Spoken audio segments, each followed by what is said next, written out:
Bu dunyoning buyuk siri degan kitobda aytadi. Sizinki hayotingizda bo'layotgan narsalarning barchasi siz o'zingiz tartib olasiz deydi. Ya'ni bizning o'ylagan narsalarimiz, hayollarimiz narsalarga aylanadi deydi. Nimani o'ylaysiz, bu sizning hayotingizga kirib keladi deydi. Buni men niyatning kuchi deb tushundim. Bir nechta marta qayta bu kitobni o'qigandan keyin bu insonning niyatining kuchi deb tushundim.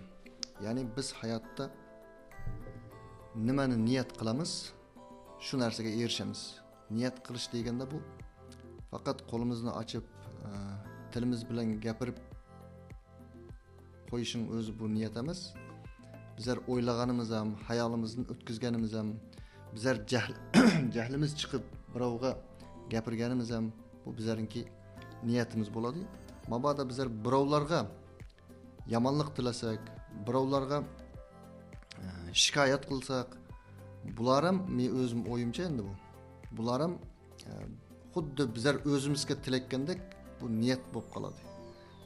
Bizlarda shunday maqol bor. Birovga chuqur qazma, unga o'zing yiqilasan deydi. Ya'ni siz birovga yomon ko'rgan odamingizga biron bir yomonlik tilasangiz, bu vaqt kelib o'zingizga qaytadi. Nima uchun deganda, bu hayotda bizlar nimani bersak bu hayotga, bu o'zimizga albatta qaytadi. Mana shu o'qiyma, ilm izlayma degan niyatimni alhamdulillah bugungi kunda Alloh berdi. Har xil shaharlarda o'qidik, har xil odamlarni ko'rdik. Shunda bir kuni Ostonada o'qishga bordik, 10 kunlik o'qishga. Yanımda yotgan bir yangi tanishgan do'stimiz ertalab tursak, aynaga qarab kuladi-da. Birinchi kuni tushunmadim. Ertasi kuni yana shu narsa takrorlandi. Aynaga qarab kuladi, keyin kunini davom ettiradi. Uchinchi kuni so'radim. Siz aynaga qarab har kuni kulasiz. Bu nima beradi sizga desam, shunday tushuntirdi. İnsanınki deydi, miyasi. Biz rastın kulaytmisine, yalğanın kulaytmisine uni ajratamaydi deydi.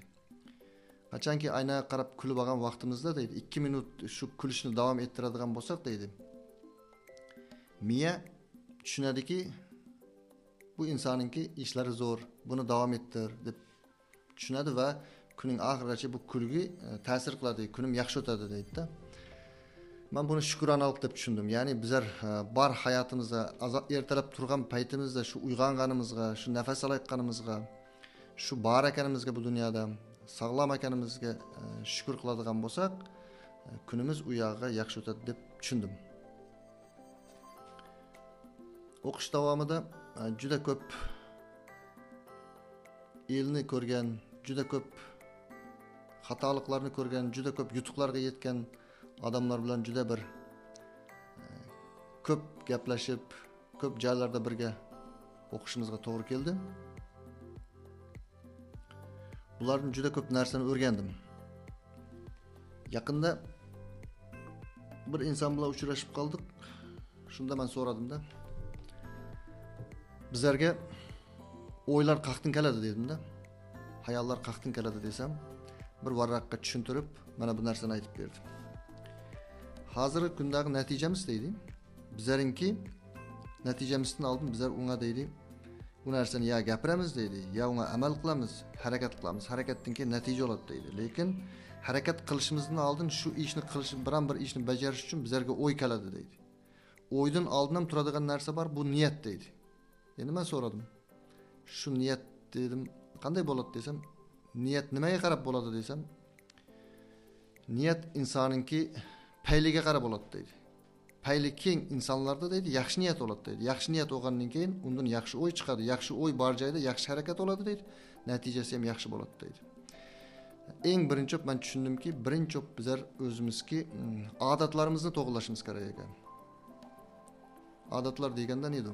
Bizning hayotimiz uchun davlat yoki biron bir hokimiyat yoki atrofimizdagi odamlar javobgar emas.